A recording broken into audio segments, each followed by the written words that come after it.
सिद्ध नाम जड़े राजा थिले। से दिने जड़े संथ गरीब दासंक दर्शन निमंते तांकर आश्रम रे पहुँचिले।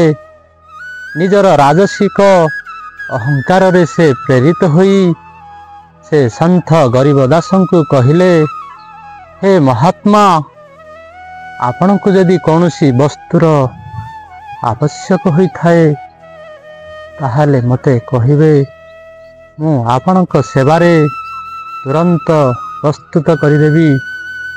संथ शुणी कहिले, हे राजन, तुम पाखरे निजर बोली कौन अच्छी जहाँकि मते दब? राजा कहिले, हे महात्मा, ए सबु राज संपत्ति, ए राजप्रासाद सबु किछि तो मोर। एक कथा सुनी संथ हसिकिरी कहिले, राजन, ए सबु तुमर, एहा होछि तुमर मतिभ्रम।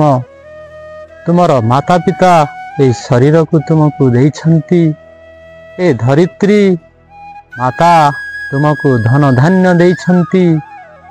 आउ ए राजप्रसाद, ए राज संपत्ति सबु किछि तुमर नुह।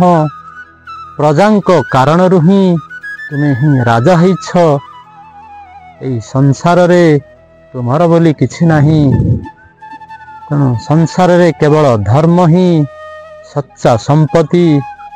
जदि ताहार पालन करी तुमे प्रजा मानकर सेवा ओ रक्षा करि परिबो, ताहाले सेडा ही तुमर सच्चा सौभाग्यर अधिकारी होई परिबो।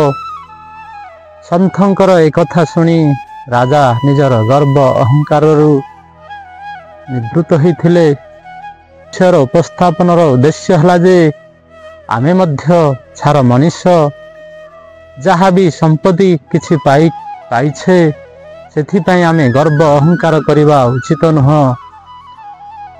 ये दिन आसीबो ए धन संपत्ति नथिबो, तेणु से राजांक भली आमे गर्व करिबा उचित नुह। मानवक सेवारे सर्वदा निजको समर्पण करिबा आवश्यक। पालन करंतु, सुखरे रुहंतु।